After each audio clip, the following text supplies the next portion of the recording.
Shalom à tous et à toutes. Alors on continue le Yalkut Yosef online. Alors on suit le Yalkut Yosef toujours. Il y a des fois certains chapitres qui vont être sautés parce que c'est des chapitres qui sont moins actuels. Donc hier on avait étudié Ain Vav, que ton camp est saint. Et là ça saute directement au Siman P Dalet, donc 84, de lire le Krat Shema dans un bain. Et le Pechet, on va les tout petits Balkeri, quelqu'un qui a un écoulement nocturne. Est-ce qu'il peut lire le Krat Shema? C'est deux petits chapitres très rapides. Et après, on commencera, Bezat Hashem, un long chapitre sur la prière. Allez, c'est parti. Donc, on fait aujourd'hui Siman P Dalet, donc 84. C'est parti, Aleph. En divrei Torah, en ledaber divrei Torah, bebet amechat. C'est évidemment dans un bain.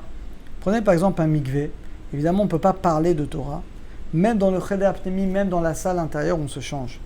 Bimkom sha'arov umdim, parce que la plupart des gens se tiennent à roumim, nus, ou mitratzim, où ils se douchent. Évidemment qu'on ne peut pas parler Torah.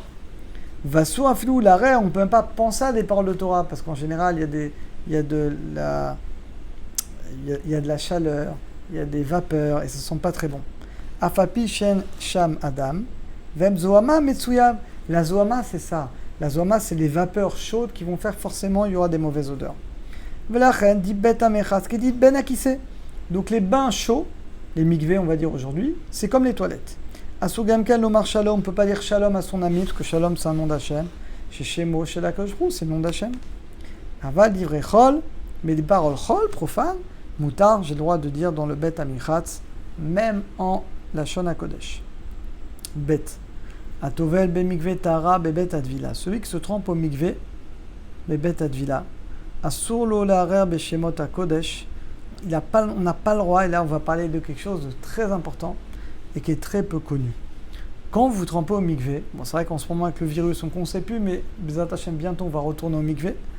Asur larer beshemot, on n'a pas le droit de penser à des noms saints, aux kavanot et des kavanot au moment où on se trempe. Bimkomot shilanu shamaim chamim, on parle des mikvés chauds. Comme ce sont des mikvés chauds, il y a des vapeurs et donc il y a des mauvaises odeurs. Kol sheken a plus forte raison sur les varer. Évidemment, nous de toute façon on ne fait pas de bracha. Imamaim bemekom leolam toni, mais si c'est un mikvé qui est tout le temps froid, comme la source du Harizal par exemple, mutar les varer, on peut faire la bracha dessus. Im encha ben adam, s'il n'y a pas par exemple, s'il n'y a pas d'homme nu. Im yesha ben adam, il n'y a personne. Il y a forpanav les tzadacher. Alors je me tourne de l'autre côté et je pourrais faire une bracha. Pas une bracha sur mikvé, parce que nous on ne fait jamais la bracha sur mikvé, mais une bracha sur autre chose. Aval imamaim et si l'eau est chaude, assour c'est interdit. Gimel, cheder alvacha chez bechof hayam. Voilà, quand vous allez dans une plage, c'est pareil bien entendu en Israël. Alors il y a les vestiaires. Amiouad il voit qui sont faits pour s'habiller et se déshabiller. Moutal et daber, là je peux parler Torah, parce qu'il n'y a pas de vapeur. Bofen shenomet, sauf si je vois la nudité. Quelqu'un est nu devant moi. Évidemment que je ne pourrais pas parler de Torah. Et le deuxième petit chapitre très rapide qu'on va faire ensemble, Pechet, donc vous voyez ça saute, on suit encore une fois le Yalkut Yosef, ça passe à Pechet 88, Balkeri. Balkeri c'est quelqu'un qui a eu un écoulement séminal. Est-ce qu'il peut quand même étudier la Torah ou lire le Krat Shema? Aleph, Balkeri, Moutab et Krat Shema, aujourd'hui un Balkeri, il peut quand même rester le Krat Shema et prier, et étudier la Torah. Belot Villa, aujourd'hui il n'y a plus besoin d'aller au mikvé. C'est bien, c'est recommandé, mais c'est pas obligé. Au Bilo Ochitza, il n'y a pas besoin, même s'il ne se lave pas avec Tesha Kabine, c'est une mesure pour pouvoir bien se laver. Pourquoi? Aujourd'hui, on est tous impurs de toute manière, impurs avec la vache rousse, parce qu'on a tous touché quelqu'un qui a déjà touché un mort. Donc aujourd'hui, tous les gens impurs, peu importe l'origine de l'impureté, Resheim, Nikro, on a le droit de lire le Krat Shema, de prier et d'étudier la Torah, parce que c'est écrit Kohamar Hashem, Ki esh nu Hashem, la parole d'Hashem est comme du feu. Ma esh eno mekabel tuma, de même que le feu ne reçoit pas l'impureté. Av, de même les paroles de Torah, enam mekablim tuma, les paroles de Torah ne reçoivent pas d'impureté. Ezra Sofer obedino, maintenant, Ezra Sofer, Otsiyu et Balkeri miklal atmeim, il a sorti le Balkeri des autres gens impurs. Vasrou bekrat shema betfila bedivre Torah chilbol. Ezra a fait une takana, une institution. Donc Ezra, je vous rappelle, c'est lui qui a construit le deuxième temple. Donc ça un peu plus de 3000 ans. Et il a dit comme ça, Il a dit celui qui est Baal Keri, donc il y a une relation, ou qui a un écoulement séminal, il n'a pas le droit de faire le schéma, de prier, d'étudier la Torah, tant qu'il ne va pas au mikvé. Lo mipne tuma, mais il n'a pas fait ça à cause de l'impureté et la pureté. Et là, mais pour que les sages n'aient pas trop de relations avec leurs femmes, qu'ils ne soient pas trop plongés dans le matériel. Toutes les mikvés de l'époque, c'était pas comme aujourd'hui. C'était des mikvés froids. Mikol makom qui vient des lopashta takana berov Israël, mais comme cette institution ne s'est pas répandue dans le rov d'Israël, les fichiloa kohar berov atzibour, parce que le rov des gens n'était pas au niveau.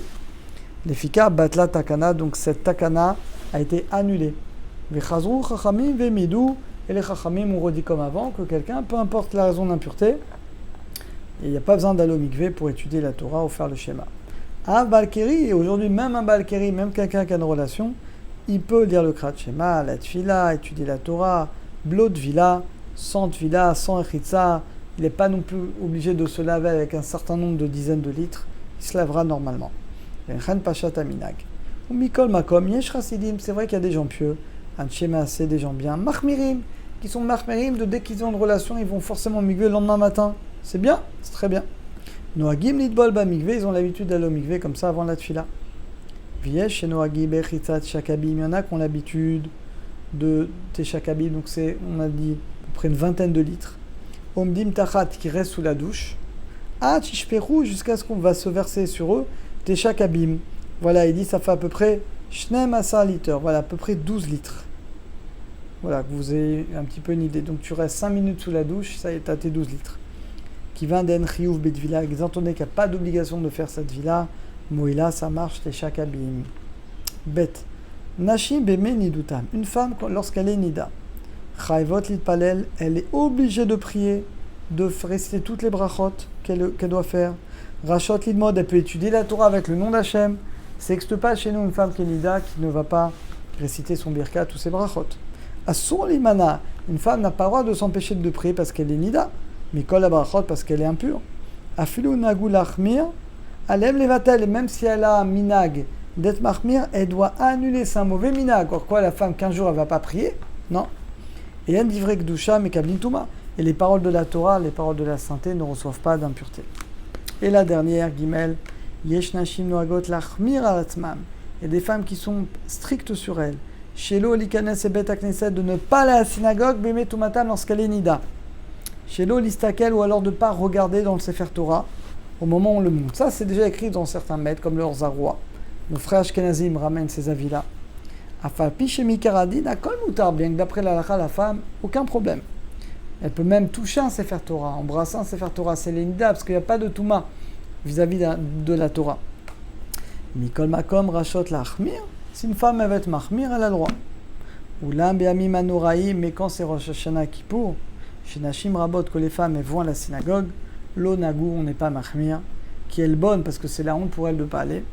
Chacun irnasot les ratachim, tout le monde va dans les ratachim, sauf elle. Et Rabbi Yosef Karot, dans le Bet Yosef, il dit qu'on n'a jamais vu chez nous les Sfaradim ce minag, qu'une femme, parce qu'elle est nida, elle ne va pas à la synagogue, elle ne va pas le Sefer Torah. Nous, on n'a jamais vu ça dans notre histoire. Donc une femme Sfarad n'a pas lieu de se montrer stricte durant tout cela. Ce conduira normalement, qu'elle soit nida ou pas, pour aller à la synagogue, même embrasser le Sefer Torah, ça ne pose absolument aucun problème. Et c'est basé sur le Rambam qui le dit explicitement. Voilà, on a terminé. Baruch Hashem, on commencera la prochaine fois les lois de la prière. À très bientôt, à tous et à toutes.